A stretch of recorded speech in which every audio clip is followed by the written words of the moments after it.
Pour ce 19e épisode, nous allons analyser les différents modèles d'affaires de 4 grandes entreprises de cartes de crédit. Nous allons aussi analyser leurs derniers résultats trimestriels. Cela nous permettra de voir si la consommation est en baisse à cause de la COVID-19. Ici Jonathan Brunette et bienvenue à La Vraie Valeur.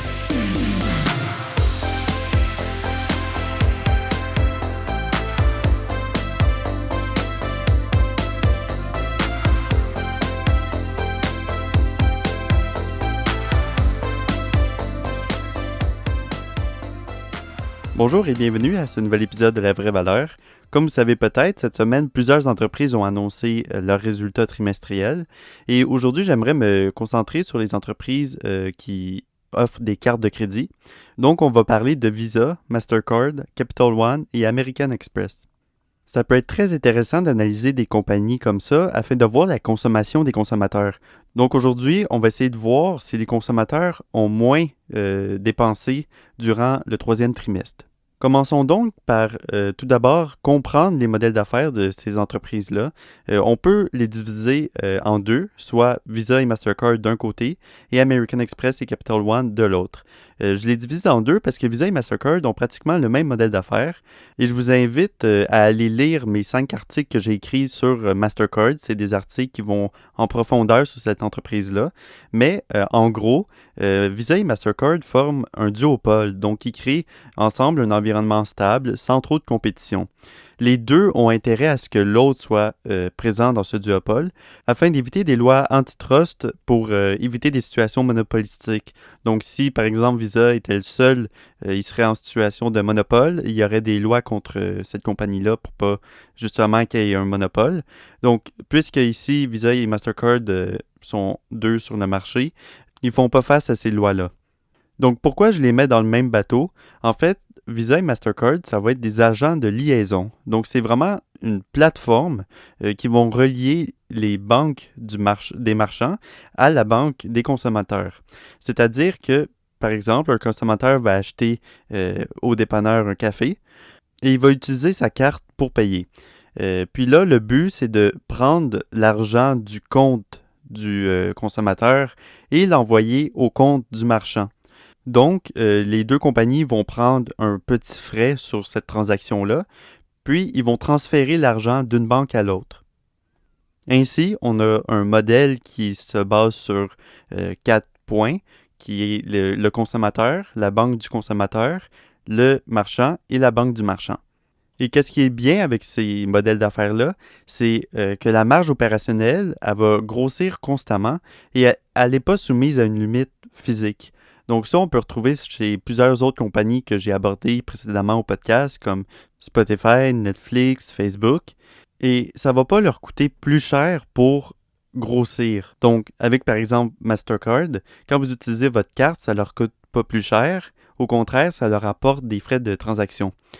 Bien sûr, il peut y avoir certains coûts de base comme le personnel qui doit grossir quand il y a plus de transactions, quand il y a plus de personnes qui utilisent les cartes, mais ça représente des coûts minimes comparés à l'ouverture de nouvelles installations que plusieurs entreprises ont besoin, comme Walmart, s'ils veulent grossir, ils doivent ouvrir de nouveaux magasins. Ça représente des gros coûts. Par contre, Visa ou Mastercard qui veut grossir a simplement besoin de rendre disponibles ses services dans un nouveau pays, par exemple, puis d'encourager les marchands à utiliser les machines qui acceptent ces cartes-là. Puis ensuite, c'est simplement le fait que le consommateur se procure ces cartes-là et paye avec.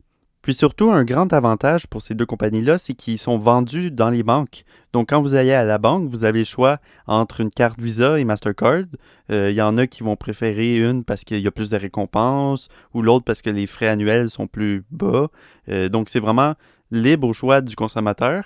Et un autre avantage, c'est qu'une fois que vous avez choisi cette carte-là, ben vous n'aurez pas vraiment intérêt à changer pour une autre. Souvent même, il y en a qui vont avoir les deux, une de Visa, une de Mastercard. C'est rare, très rare, les gens qui vont magasiner leur carte, qui cherchent à changer la compagnie de carte de crédit qu'ils ont. Donc, c'est vraiment un gros avantage pour eux.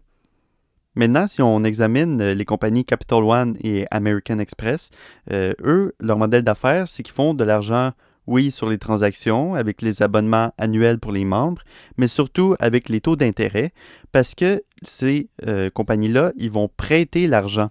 Donc, plutôt que de faire le lien entre les banques, ils sont eux-mêmes comme une banque. Puis, avec chaque transaction qui se fait, c'est leur argent qui s'en va dans les poches du marchand. Donc, le consommateur doit rembourser à la fin du mois Capital One ou American Express directement.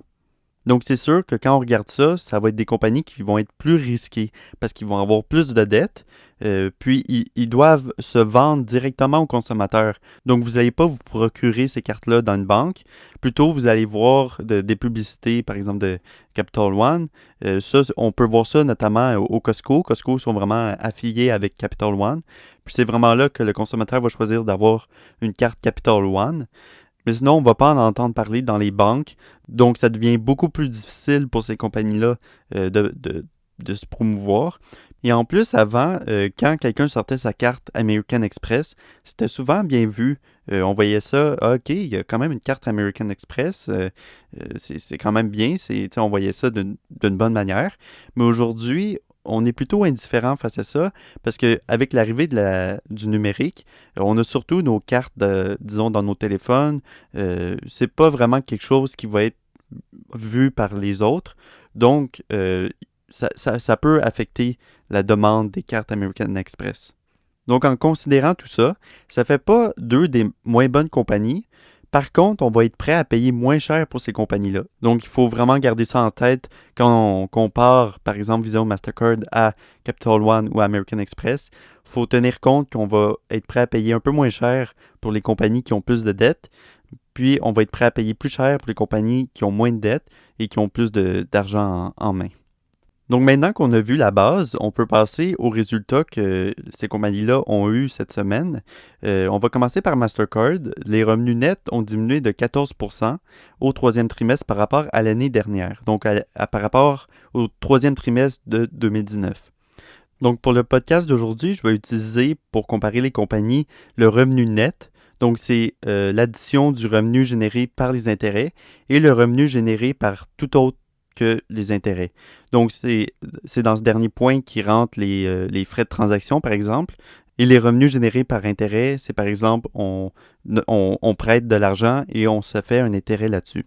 Donc, les revenus nets de Mastercard ont diminué quand même beaucoup par rapport à l'année dernière et c'est normal avec la COVID. Puis, c'est surtout causé par le Cross-Border Volume Fees.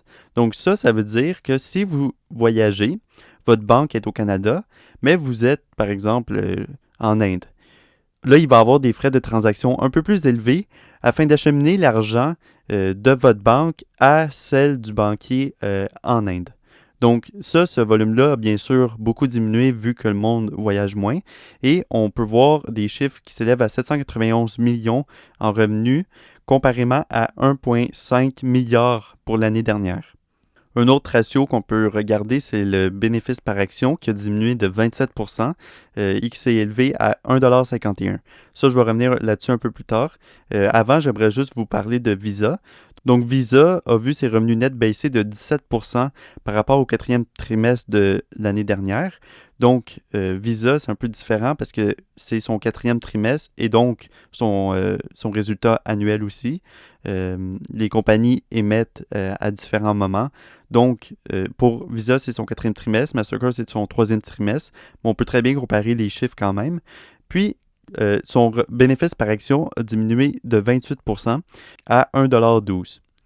Donc, avec ces chiffres-là, qu'est-ce qui m'a surpris le plus? C'est quand ils ont annoncé le résultat, on a vu des comportements différents dans chacun des deux titres. Donc, Mastercard, puisque son bénéfice par action était 6 sous en dessous de ceux que les analystes ont prévus et que son revenu était aussi en dessous de ce que les analystes prévoyaient, a perdu 3,9% suite à l'annonce de ses bénéfices. Par contre, Visa a aussi eu des bénéfices par action en dessous de la cible des analystes. Elle a eu par contre un peu plus de revenus que le target et elle a vu son action monter de 1,7%. Donc ici, on voit très bien que les analystes qui font des rapports et qui établissent des cibles pour les différentes entreprises ont un grand impact sur le prix de l'action. Puis c'est surtout pas là-dessus que vous devriez vous fier. Si on regarde les revenus nets et les bénéfices par action de Mastercard et Visa, on voit qu'ils ont descendu d'environ les mêmes pourcentages. Les deux ont eu à peu près les mêmes résultats. Alors qu'en regardant les titres, on dirait que Visa a eu des bien meilleurs résultats que Mastercard. Donc, il ne faut vraiment pas vous fier aux analystes. Oui, vous allez voir le prix monter ou descendre, même si c'est un bon ou mauvais résultat. Puis ça, c'est à cause des targets des analystes. Par contre, dans d'autres cas, on a vu Facebook, Netflix, Spotify annoncer cette semaine, puis ils ont tous eu des très bons résultats en haut des targets des analystes, et pourtant, on a vu leurs actions descendre. Donc ça prouve qu'est-ce que je dis souvent dans les podcasts, de toujours vous fier à vos propres analyses. C'est pas parce que le titre descend que ça fait que c'est une mauvaise, qu'ils ont eu des mauvais résultats ou que c'est une mauvaise compagnie. Au contraire, on le voit avec Facebook, le prix a descendu, mais ils ont eu des super bons résultats. Leurs revenus ont encore augmenté. Donc, laissez-vous pas influencer par les spéculations du marché. Passons maintenant aux résultats de American Express et Capital One. Donc, American Express a vu ses revenus nets diminuer de 20% par rapport à l'année dernière et son bénéfice par action de 38%. Capital One a vu ses revenus nets augmenter de 6% par rapport à l'année dernière et son bénéfice par action d'augmenter de 87%, donc qui atteint un montant de 5,07$ par action. Donc, ici, Capital One, c'est la seule entreprise des 4 qui a vu ses revenus augmenter. Donc là, je me suis questionné un peu, OK, pourquoi Capital One a eu des résultats meilleurs que les autres? Donc en premier, je me suis dit, c'est peut-être à cause qu'ils sont affiliés à Costco. Costco, peut-être qu'il y a plus de monde qui ont acheté là, puis ça a fait en sorte que ça a généré plus de revenus pour Capital One. Mais là, je me suis dit, OK, je vais quand même investiguer un peu plus loin. Donc, je suis allé voir dans les états financiers. Là, vu que la compagnie vient juste d'annoncer ses résultats, le 10K n'est pas encore sorti sur Edgar, donc le site qui recueille les états financiers des entreprises américaines. Alors, les informations disponibles sur leur site ne sont pas nécessairement complètes. Ils vont surtout montrer qu'est-ce qu'ils veulent montrer. Puis le 10K va sortir d'ici quelques jours. Donc j'ai commencé par regarder le Financial Supplement qui se retrouve sur leur site dans la section Investor Relations. Donc, pour le Q3 de 2020, il y a plusieurs informations, mais qui ne sont pas nécessairement complètes. En premier, je suis allé voir le revenu net total qui a augmenté de 6%. On peut voir que les revenus qui ont généré par les intérêts ont diminué de 3%. Donc là, je me suis demandé, OK, est-ce que ça veut dire que les consommateurs ont moins acheté? Alors, je suis allé un peu plus loin à la page 6, sous la section Actifs. Puis, on peut voir à la ligne Total Loans Held for Investment. Je m'excuse, c'est en anglais, mais pour ces compagnies-là américaines, pas mal tout est en anglais. Mais ça démontre le montant qu'ils ont prêté aux consommateurs ou à ceux qui achètent avec la carte. Et ce montant-là a diminué de 1 milliard par rapport à 2019 et il a baissé beaucoup par rapport au dernier trimestre. Alors, ça veut tout simplement dire que les consommateurs remboursent plus rapidement leurs dettes. C'est pas nécessairement qu'ils achètent moins, c'est simplement qu'ils vont rembourser plus rapidement à la fin du mois. Puis ça fait en sorte que ça va affecter les résultats de Capital One, vu qu'ils génèrent moins d'intérêt là-dessus. Ensuite, j'ai regardé le revenu généré par tout ce qui est autre que les intérêts, et ça a augmenté de 49%. Donc là, j'ai trouvé ça très bizarre. Je me suis demandé, est-ce que ça veut dire qu'il y a eu plus de transactions? Parce que vu qu'ils se font un frais sur chaque transaction, peut-être que le nombre de transactions a tellement augmenté que ça leur a boosté les revenus dans cette section-là de 49%. Donc, je suis allé à la page 4 dans le Statement of Income, puis dans la section revenus qui est autre que des intérêts. On peut voir que les interchange fees a diminué de 2% par rapport à l'année passée. Donc ça veut dire que le montant généré pour toutes les transactions a diminué de 2% par rapport à l'année passée. Donc, ça ne veut pas dire qu'il y a plus de transactions. On peut voir dans la même section qu'il y a une ligne qui s'appelle Other, donc autre. Puis ce montant-là, qui était à 144 millions au troisième trimestre de l'année passée, est maintenant à 706 millions pour cette année. Puis là, je me suis demandé, mais ça veut dire quoi autre? Pourquoi il y a une ligne autre avec 706 millions qui n'est pas expliquée? J'ai cherché dans le document, mais j'ai rien trouvé. Puis vu que c'est pas encore le 10K officiel, ils vont pas mettre nécessairement ces informations-là. Fait que là, je suis allé voir dans le press release. Donc, si on retourne sur leur site, vous allez voir press release. Puis ça explique dans le fond les résultats qu'ils ont eu. En regardant la page 1, le deuxième tableau, il y a 797 millions en revenus non récurrents. Donc ça peut être une manière de booster ses revenus, de dire « Ah, j'ai fait ce montant-là là-dessus, mais c'est pas récurrent, c'est juste pour... tu sais, ça peut être facile à aller chercher comme montant. Puis en retirant ce montant-là des revenus nets que Capital One a généré pour ce trimestre, ça nous donne une baisse de 6% par rapport à l'année dernière. Il faut vraiment faire attention en analysant les compagnies. C'est pas parce que Capital One a eu une hausse de 6% que c'est vrai. Il faut toujours analyser un peu plus loin, se demander, OK, pourquoi il a fait 6% alors que les autres ont vu tout leur revenu net diminuer. Faut porter attention aux détails. Puis là, sachant que Capital One n'a pas divulgué l'information de la catégorie autre et qu'ils ont ajouté des montants non récurrents un peu bizarres, je trouve, ben ça fait en sorte que je vais faire encore plus attention en analysant cette compagnie-là parce que peut-être qu'elle essaye de cacher des choses ou d'essayer de démontrer des meilleurs revenus afin que son titre augmente en bourse. Donc, c'est des choses à faire attention. Donc, si on revient à notre question de départ où on se demandait si les consommateurs ont moins dépensé durant ce trimestre, après avoir analysé les différentes compagnies, oui, bien sûr, si on regarde sur un an, la consommation a diminué, mais si on regarde par rapport au dernier trimestre, ça n'a pas vraiment diminué. C'est surtout les revenus générés pour les transactions en dehors du pays qui sont affectés. Donc, vu que le monde voyage moins, ils vont moins dépenser ailleurs et ces coûts de transaction-là qui pourraient générer un revenu pour les entreprises sont moins présents.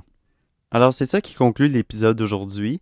J'espère que vous aurez retenu d'aller un peu plus en profondeur que les chiffres que les entreprises démontrent, parce que des fois, c'est pas toujours exact, et que vous ne devriez jamais vous fier aux analystes, aux targets des analystes.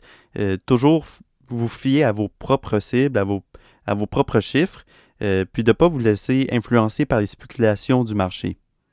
Donc, un petit disclaimer, je ne suis pas un expert financier. Les informations partagées dans le podcast pourraient ne pas être exactes. Avant d'investir, faites toujours vos recherches et ne prenez pas pour acquis les informations dites dans cet épisode. Donc, pour toute question ou commentaire, vous pouvez écrire à info@commercialinvestissementvaleur.com. Sinon, vous pouvez partager votre question ou votre commentaire sur la communauté du podcast La Vraie Valeur sur Facebook. Le lien va être dans la description. Je vous invite aussi à aller visiter la page web du podcast où il va y avoir les différentes sources et les liens pour accéder au rapport des différentes entreprises. Et sinon, je vous dis à la semaine prochaine pour un autre épisode de La Vraie Valeur.